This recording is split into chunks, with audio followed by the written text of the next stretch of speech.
Dynamic programming is a very deep concept, and we'll not be going into such depths, but we'll be surely solving problems and see how dynamic programming actually works.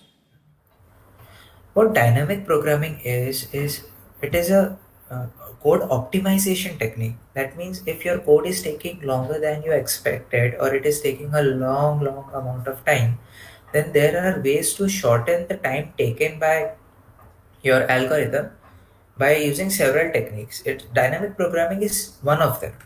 So in dynamic programming, what we do is break the larger problem into smaller sub problems.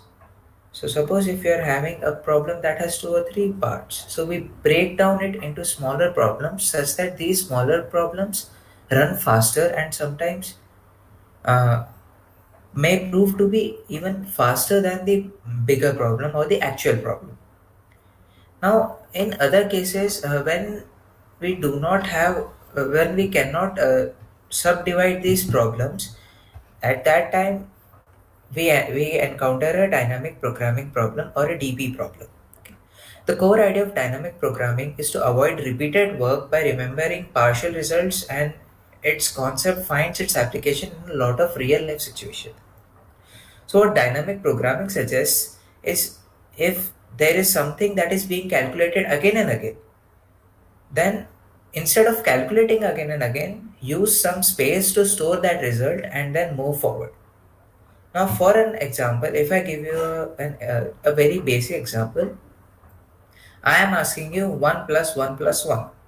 Okay, so three ones. I am asking you 1 plus 1 plus 1. You will right away give me the answer as 3. Now I say, what if in the above string I add plus 1? What will you do? You will just say 3 plus 1 is 4. But will you go like 1 plus 1 plus 1 plus 1? So that means equal to 4. No. You have the three values stored in your mind and you directly add to that value itself. So similar is the concept of dynamic programming.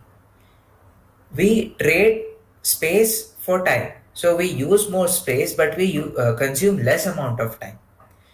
In programming, dynamic programming is a powerful technique that allows one to solve different types of problems in time O of n square or O of n cube, for which a naive approach would take exponential time.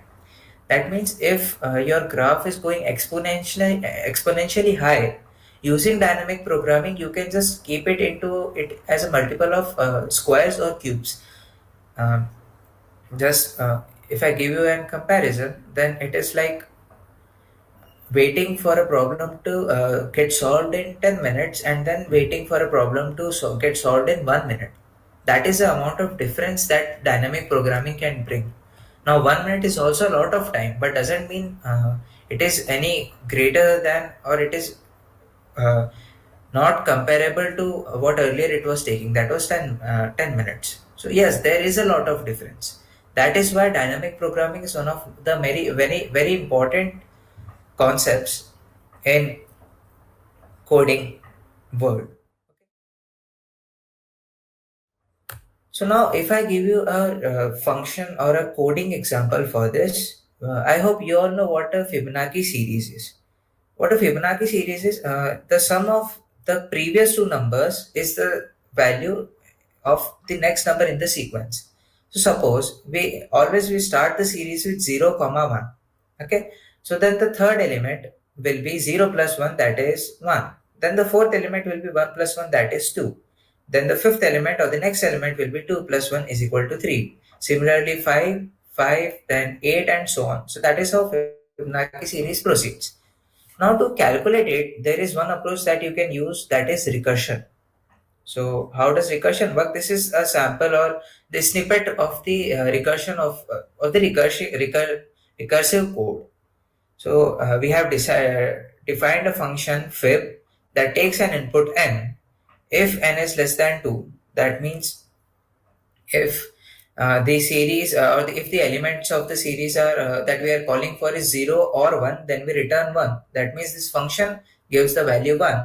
Otherwise we use recursion, that is we return it as fib of n minus 1 plus n minus 2. That means nth element is the sum of n minus 1 and n minus 2th element, and that is what is Fibonacci series.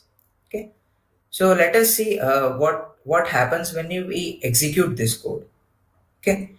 So for we have this picture over here that explains how the recursive code works. So what it says is, if we want to calculate Fibonacci or the fib of 6, that means if we want to know the sixth element of the Fibonacci series, what we have to do, we have to calculate fib of 5 and fib of 4. Then again, we have to calculate fib of 5, we have to calculate fib of 4 and fib of 3. Then for calculating fib of 4, we need fib of 3, fib of 2, and for fib of 3, we need fib of 2 and fib of 1. And then again for fib of 3, we need fib of 2 and fib of 1. So this is pretty complicated, and see the number of times that the functioning is being called. So that is 1, 2, 3, 4, 5, 6, 7, 8, 9, 10, 11, 12, 13, 14, 15. 15 times the function is being called. But what are we doing? We are again and again calculating a already calculated value. For example, here we have already calculated fib of 4, but again here we are calculating fib of 4 once again. Similarly, here we have calculated fib of 3, but again we are calculating fib of 3 here. So this is where dynamic programming comes in play. It says that do not calculate it again and again. Instead, use some place to store it. So on the left hand side, as you can see, is a solution to this problem using the dynamic programming approach. So that is, we say fib result 0 is equal to 1 and fib result 1 is equal to 1. So that is the now sometimes you can also start Fibonacci series by 1 1 because 0 has no point in the series. So in that case, the third element of the array, third element of the series, and or the second element of the array shall be fib result of 2 is equal to fib result of 0 plus fib result of 1. So now we are not again and again calculating fib result of 2 that we were doing in this example. What we are doing is we are storing that value and we are using it again and again. So that is how dynamic programming optimizes your code and simplifies simplifies or decreases the time taken by your code to execute.